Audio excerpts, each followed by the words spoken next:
Oh, hey. Hey, we didn't see you there. Yeah, welcome to our ET channel. Talking about the environment, sustainability, Kaitiakitanga. Ooh yeah.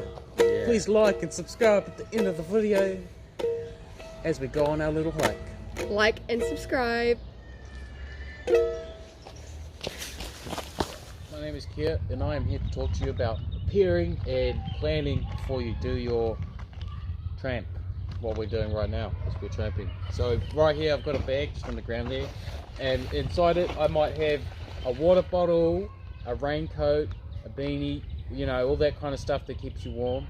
I'll have food, a tent, and a sleeping mat. I wish I had the props, but I don't, it's too bad. Yeah, that's planning. And also when you're out and about, before you go out, you tell someone where you're going so they know where you're going. That way, if you get lost and you don't come back in the amount of time you said you would be, they know you're lost so they can find you. Yeah. And then bring a rubbish bag, carry your rubbish, minimize the amount of rubbish you use so you're not putting rubbish all over the place and damaging the environment while you're doing it. And how does packing the right stuff make the environment sustainable? Wow. You know, because it prepares you for like weather and stuff.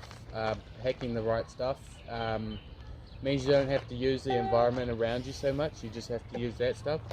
You're not damaging trees to make a hut because you forgot a tent, you know? You know what I'm saying? Yeah.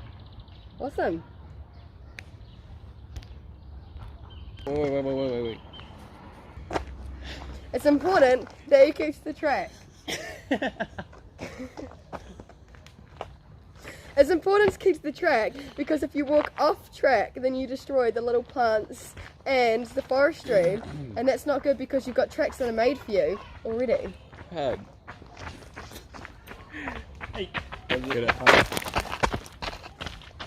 See, they're keeping to the track, and that's the way you're supposed to do it. Alright, now we're going to talk about fires and why you shouldn't light it unless it's absolutely necessary.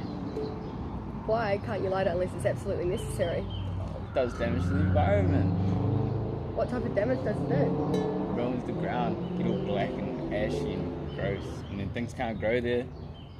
So, what do you do if you lit a fire? How do you get rid of it? Cover it over, bury it, get rid of it, leave absolutely no trace. Leave no trace, guys.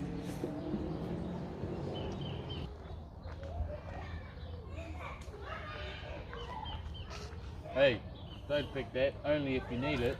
Only take what you need, not what you want. Okay, why? Because when you pick plants, you only take what you need so there's more for future generations to come. Awesome, thanks for the advice. Oh, I dropped some rubbish. Hey, wait up, mate. Take your rubbish with you. Oh, I'm sorry. Why? Because if you take your rubbish here and you leave it here, then it's going to take ages to decompose and it destroys the visual beauty of the environment, and it also can affect the environment and the animals around it as well. You don't know how long it can take for some of these things to break down. And so, when you go out on a hike, make sure you bring the right amount of things so you can put your rubbish in a plastic bag, you can put your compost in a different bag, and your recycling in another. Oh, hey, that comes back to planning and preparing. Another thing we're going to talk about today is the chance of doing cross-contamination for unwanted algae such as didimo.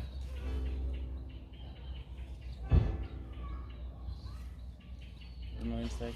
Oh yeah. So how do you stop from spreading didimo? Well, if you walk through a river with the shoes on and it has didimo in it, you want to wash those shoes before you go into another river. And how long should you wash these shoes for? As long as it needs 48 they're hours, clean. wasn't it? Yeah.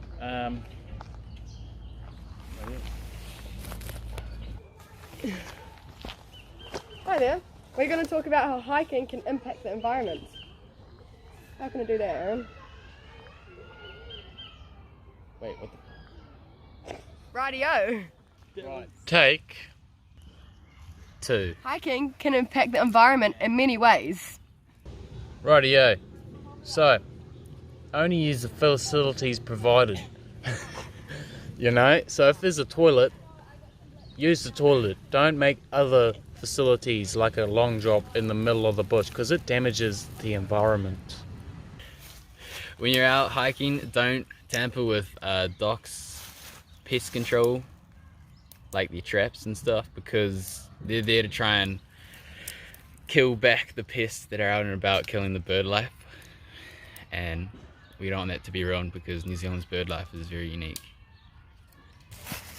Know how long it's going to take to get to your campsite before you go. So that means when you're hiking, you can ensure that you get there before dark so you can use the facilities there. So you don't have to destroy the bush to create a place to camp on. Hiking can impact yourself and others. Hiking can have a positive impact on your mental because it's just being outside, seeing the natural beauty of Mother Nature, and it's just a breath of fresh air and it's good. Hiking it's nice. can have a bad mental outcome if you don't come prepared. You can end up having a very bad time and go away not happy about it and not wanting to do it again and walking away without as much appreciation for the outdoors. A positive thing to hiking is you can go away physical, fitter and stronger because you know you're doing exercise in the outdoors. You see this guy right here, he's quite physical, quite fit and very strong. Yes, yeah, that's it. Hiking can have a bad physical outcome if you go on a hike that's completely out of your skill level and you end up not succeeding. And hurting yourself. Having a mentally and physically positive hike means you'll have more appreciation for the outdoors and want to protect it more. But if you have a negative physical and mental hike, that means people won't be able to appreciate it as much. So that's why it's always good to be prepared. There are 7 leave no trace principles you always want to follow. One leave no trace principle is dispose waste properly.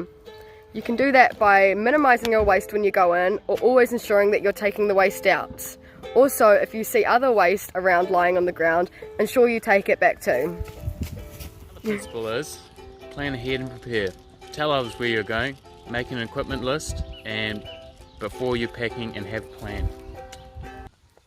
You want to always respect farm animals and wildlife because they're there doing their thing, being in their natural environment. All the wildlife ones are, but if you come across farm animals, that's someone's property and it's their like money as well. You don't want to annoy them, and stay 20 meters away and close gates if you use them, and don't feed them because that's not their natural ways, and don't damage their homes or habitats. There you are again. Hello. Hit it. Goodbye. Goodbye.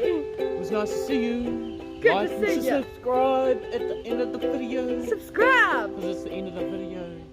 And I hope you learned a lot. A lot. A lot. Farewell. A lot. Goodbye. Bye.